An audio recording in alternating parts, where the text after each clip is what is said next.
I started kind of reflecting, like, why is it that the lost mom community kind of obsessively want to talk about our children who are no longer here? And I realized it's because we are still mothers. It's like we have this love pent up inside of our body, and we can't physically show our love to our children. We can't physically pick them up or hold them or kiss them or tuck them into bed. And so the only way to release that love is by talking about them. Our TFMR stories, pregnancy loss support in the heartbreak of terminating a wanted pregnancy. I'm Sabrina. I'm a TFMR loss mom to my daughter Clara for hydrops, cystic hygroma, potential chromosomal defects, and my own health. My decision was for all of those factors and more. And now I help other TFMR parents in their darkest hour, parenting through the impossible. If you're listening to this, you found me, and that means you're not alone anymore. You can talk to someone about this, email me or book a call. I've been through it too, and I want to hear from you. Unfortunately, I was not able to meet Collins. It was a true D&E procedure. They don't allow mothers to hold babies, which was hard for me because she deserved to just be held and loved by me. But we do have her handprints and her footprints, and I treasure those. And we do have her ashes. So just those little things I cling to because it's the only parts left of her that I have. So that is my story with losing Collins. But more importantly, post losing Collins, I have been just trying to figure out how I can continue honoring her and remembering her and saying her name. So my husband and I literally, I remember the first weeks after she was gone. And it's like being in a postpartum body without your baby is truly the worst. I mean, it's a different version of hell that I would not want for my worst enemy. But during that time, and still to this day, I just constantly want to be cognizant of how to honor her. And so we just started writing down a list of all the ways that we can remember and honor Collins and keep her part of our family. So shortly after she was gone was Christmas. And so we hang a Christmas stocking for Collins and, put little stocking stuffers in her brother, my son's stocking that are from his sister, right? Because we want Palmer to grow up and know about her and talk about her. He's obviously still so young, but I went and got her her name tattooed on my wrist, which I look at all day, every day. And we planted a tree in our backyard in honor of her that sometimes we just kind of go and sit at. So there's all these little things. And I know to someone outside of this community, it may seem weird or bizarre, but they bring us comfort and peace. And I'm at the point in my life where I'm like, if it brings me just an ounce of joy or peace, I'm going to do it. Right? Like, I don't care if I look crazy anymore. I think one other thing I really struggled with, and I still struggle with, is that I find myself kind of constantly wanting to say her name or talk about her. And I know you'll relate to this.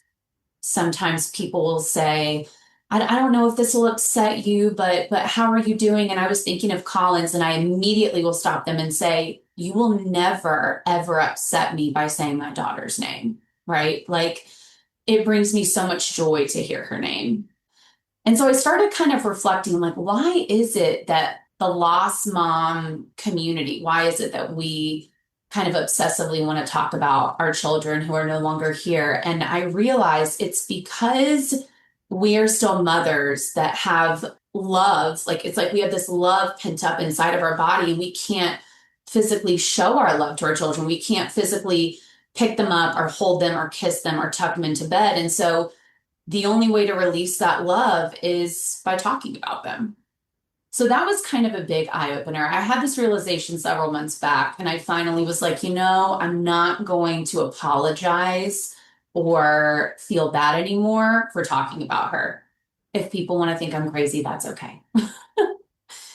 So yeah, I think being a part of this community has been, well, one, I'm so thankful for it. Just talking with other moms and listening to your podcast and listening to other women share their stories, because it truly does make me feel less alone. I feel like I am part of such a small percentage of people. So I didn't mention this, but Colin's exact chromosomal abnormality, right? The inversion, duplication, deletion, there's only about 150 to 200 people in the world that we at least have medical records of having that exact genetic condition. And so that's extremely rare. I mean, there could be more people out there that maybe just aren't medically documented, but it's still a very, very rare condition. And on top of that, the fact that I found out so late in my pregnancy and had to have a termination at 24 weeks is, I just feel like I am part of the less than 1%. So it can feel very lonely and isolating. And, but this community of women, of course, I mean, help me feel less alone. And that's so important. Yeah, thank you for sharing all the different layers of like this was rare, and then on top of that this was also rare, and then it's still a spectrum, and they're saying this could be survivable or maybe not, or maybe this, or and then you found out more and more and more and more, and it's just feeling more and more and more rare. That does feel really lonely even within this community. So I'm sure other parents listening in who have had a rare genetic diagnosis will hear that and feel that as well. Yeah, absolutely. And having a great diagnosis is so frustrating because you can't predict the future. And Mm. sometimes we just have to make the best decision that we can given the information that we have. And I know oftentimes as moms, that's hard for us because we just want to know, right? But sometimes that's just not the case. And there is no need to feel shame around that. Ultimately, my husband and I truly believe that we made the most loving decision we could for her. And I know that maybe others may not feel that way and they're entitled to their own opinions, but that's genuinely how I feel. And so that to me is the most important. Yeah, it was this baby in this case with the way that it's presenting with these unique conditions that they're seeing and the diagnosis. You're not saying everybody with this diagnosis, they should all have a TFMR. That's not what you're saying. You're saying Right, this is right. what we decided with this baby, just in the same way that other parents have to make medical decisions, complicated, heartbreaking, horrible medical decisions, depending on how, it's showing up in the moment for their children. I mean, I We're all never in really on the a same million, side, I think. yeah, yeah. I mean, I never in a million years would have thought or predicted that I would have ended up in this position. I mean, prior to having my son Palmer, I had three or four consecutive back to back miscarriages and losses. And I wanted nothing more during that time than to just have a baby. I was like, I don't care when, where, like, I just want a baby in my arms. And I'm so eternally grateful that I have my son. Like, he is my walking miracle baby. And then when we got pregnant with Collins, again, I was totally naive to thinking that something was going to go wrong. I mean, of course, in the beginning, like any mom, and especially after having so many miscarriages, I was very, very like cautiously optimistic in the beginning. But then after you make it past 15, 16, 17, 18 weeks and you're showing so big and you're feeling the baby kick, you're just like, oh, we're in the clear. We're good. And I don't want to make this political, but when Roe v. Wade overturned several years ago, I was completely naive to thinking that that would ever affect me. I was like, oh, I'm married, abortion rights and those types of things, that's not going to affect me. Like I was just so naive. And here I am, a mom, a wife, pregnant with my second baby that I want so desperately. And I'm in worst case scenario, doom and gloom, I have to make this decision and I cannot find a medical professional to help me. And it's not okay that it's 2026 and women are having to travel out of state and paying thousands of dollars to get medical help. Like I will not stand for it anymore. And I don't know the answer or the solution, but I want to be part of the voice that just continues to say over and over, this is not okay. Yeah, 100%. And I think that that's still a piece that's really lacking in the even abortion advocacy side of things. That this overlaps with pregnancy loss and wanted pregnancies all the time. The fact that the pills are going to start to be, or they're going back and forth with, can you send them across state lines? You can. Those are also used with pregnancy loss. Right. We're one and the same. Right. Yeah. Yeah. And these are our babies, our families. And it's not just like one pregnancy. It's your whole family ecosystem and the other children in your family and your uterus, all of it. All of it. Yeah. And all of this continues to affect the whole rest of your entire fertility story. Has going through TFMR made you want to jump back in, try for another pregnancy, or try to conceive? Yeah, that's a great question. So, unfortunately for me, this experience has been so traumatic that for me, the idea of being pregnant again is extremely scary.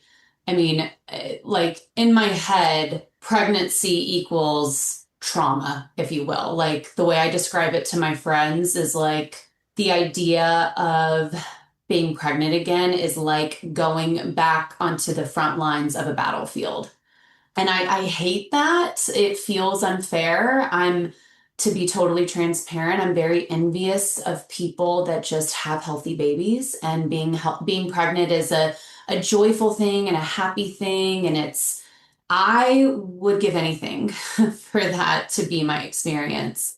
So right now, my husband and I are unsure of what our future holds. I think right now we are just trying to focus on finding a little bit of joy in each day and showing up for our 3-year-old Palmer. And I know this may sound silly, but I still want to be a mom to Collins. Like I am trying to find ways to be a mom to her.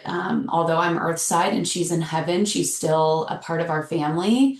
So right now we've just decided that we will make that decision whether or not to have more children later on.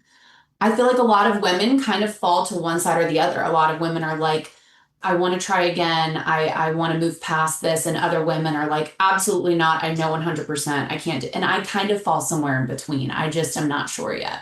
Yeah. And even just 8 months out, it's still very fresh.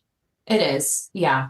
Yeah. And in ways it feels like it just happened. And in other ways it feels like I've been living this post TFMR life for a long time. But in the grand Mm. scheme of life, you're right. It is still very fresh. So that's why I'm just kind of giving myself grace and just, I'm okay right now with living in the gray, if you will, and being unsure.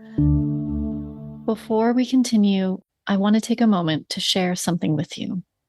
TFMR is the heartbreak that feels like no one gets, the guilt and sacrifice and love and horror rolled into one. The what the hell just happened? Yes, that. I know that place intimately. I've walked through this fire too, with my second, very wanted, very loved baby that was sick in pregnancy.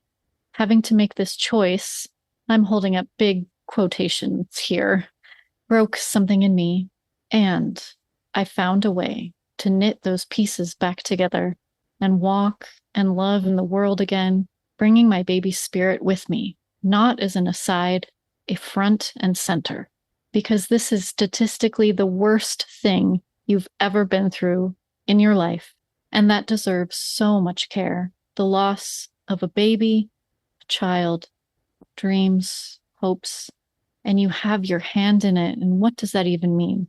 Here we answer those questions that no one else will touch. Here we give you the tools and next steps to get the care and holding you deserve as mother, as father, as parent. This is happening in the TFMR Support Sanctuary, our monthly support groups and community. Join us for $55 a month with live circles, healing audio and video transmissions specifically for this type of baby loss. You can find us at the tfmrdoula.com/join. Link will be in the show notes. Okay, let's get back to our conversation. After TFMR, what are you finding the most helpful for your grief, for honoring your baby, honoring yourself as mother? That's a great question too. I have been really like pouring into like kind of self-care and being mindful of my mental health. So I'm going to a therapist regularly, which I highly recommend anyone going through this experience to get a therapist or a family counselor or whatever it may be. I also joined a local women's support group at my church, which that in itself was an interesting experience. So the support group again is through my church and it's for infertility and infant loss. And prior to going to that first meeting, I was very anxious and worried if I was going to even be allowed in that space. I was anxious that they were going to turn me away or ask me to leave. Like, I wasn't sure what to expect, but I know I'm a believer. And my husband and I want to raise our son as a Christian, and we have both been in the Christian church our whole lives. And I know the choice that we made to let Collins be with Jesus, if you will, came from the most loving place possible. And I don't have shame around that. But I know that others within other religious organizations may look at our situation very differently. And so prior to going to that first meeting, I did call the group leader and said, I want to share my story with you and make sure that I'm not going to offend anyone. And without a doubt, I mean, first thing that came out of her mouth is said, you don't need to worry about that, which I'm so grateful. I'm so grateful that my church is so loving and open and not judgmental towards me. But I absolutely recognize that not everyone is as lucky as me. And I know that there are churches, religious organizations, whatever it may be, that would cause a mom like me to feel shame or think of this as sin or whatever it may be. So that has been an interesting thing to navigate. But to again answer your question, yeah, I mean, joining that group of moms has been very healing. And while there's no one in the group specifically that's had a TFMR, there are other moms in the group that lost babies at 20 weeks, 24 weeks. And I relate to them in that, right? I mean, we are lost moms, and it doesn't matter to me if your baby was born and then died a few hours later or died in utero, right? To me, it doesn't matter.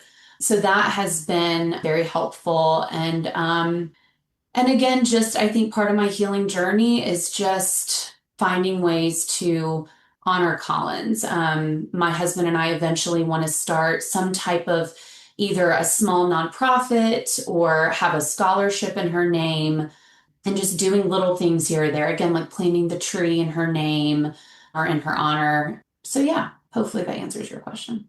No, I love that. That is so healing to me to hear that you were embraced with open arms in a broad baby loss group, a local space, even a religious space. That's amazing because you belong there too. Like you said, Yeah. We're all lost moms. Doesn't Yeah. matter Thank you. how. The how doesn't matter. We're grieving our babies. So I'm so glad that you 100%. Yeah. found that compassionate space there within your community of care that was already there. Like this is your community. Yeah. Yeah. I feel like there is so much like silence and shame around TFMR. But what I found is that when we're silent or quiet about it, it just kind of heightens that sense of shame. But when we open up and we talk about our experiences and talk about them confidently and talk about our children who are no longer with us, it just kind of like breaks that barrier, if you will. Hmm. Yeah.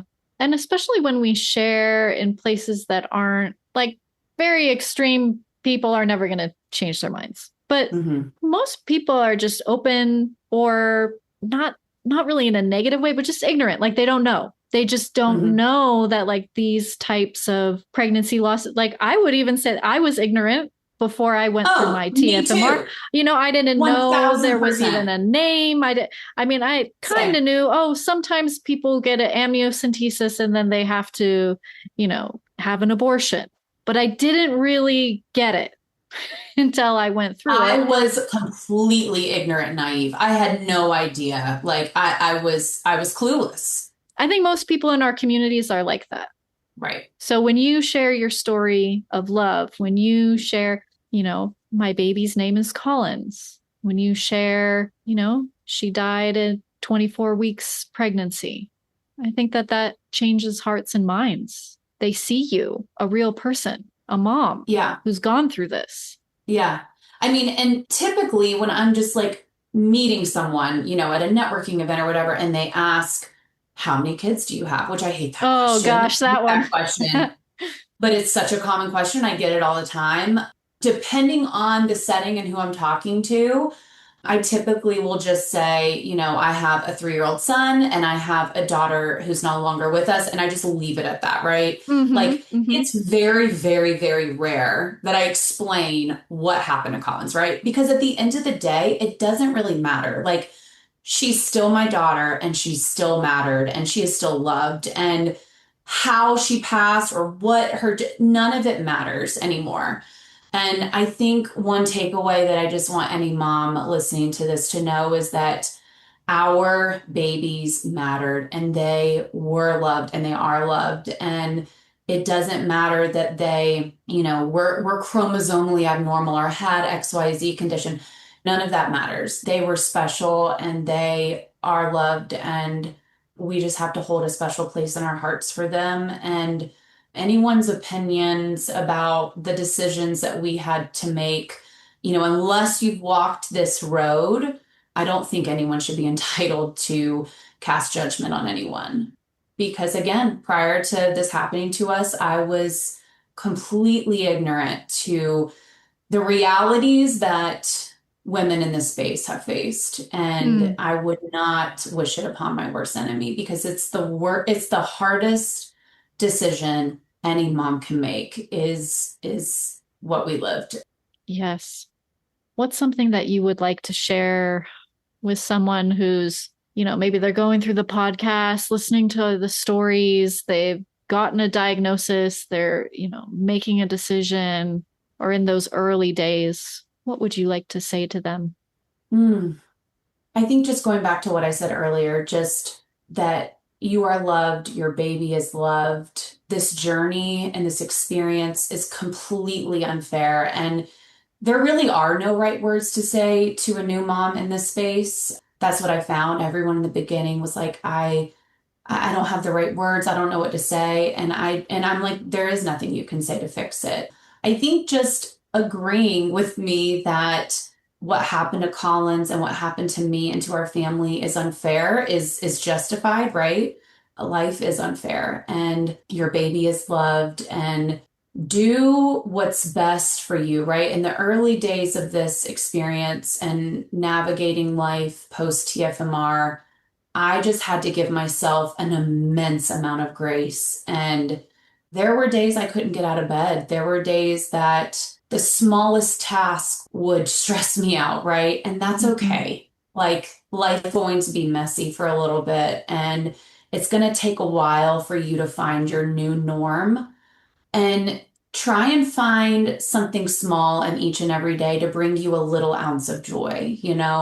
Maybe it's an iced coffee, or maybe it's a walk around the block, or maybe it's watching your favorite comfort show. I don't know. Just try what my best friend and I call it is find a strawberry in each and every day. A strawberry is just a little something that brings you joy because ultimately, our children our babies, Collins, whomever, they want us to be happy. I know they do. They want their moms to be okay. And if you're a believer like me, then the beautiful thing about life is that we will get to see our babies again one day. And our time here on earth is a blink of an eye compared to eternity. So that is something that I cling to every day, is just knowing that I will see Collins again one day. At least that's what I believe. I know everyone is entitled to their own beliefs, but I truly feel it in my heart of hearts that I will get to hold and kiss her one day. And I cling to that every day. So beautiful. Yeah, your spiritual connection with your baby and the soul beyond space and time. Yeah. And you're right, it hurts so much now, and the tiny little things that we can do something nice for ourselves.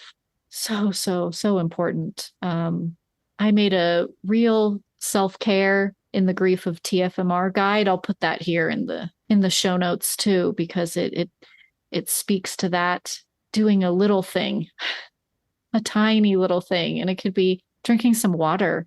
It's so Yeah. hard in the early Let's start with days. the basics here. Yes, Yeah. yes. Mine was like, did I change out of dirty pajamas into Yeah, another pair of clean pajamas today? And that was a win. totally. Yeah, I get it. Mm-hmm. I totally get Mm-hmm. it. Yeah. Mm-hmm. Um, yeah, you got to start with the little things for sure. Yeah. And you want to make sure that people can reach out to you. Like if they're going through a rare genetic diagnosis, or if somehow they have, a very similar one to yours, or even any gray diagnosis. Yeah, oh, absolutely. Listen, any mom in this space, please reach out to me.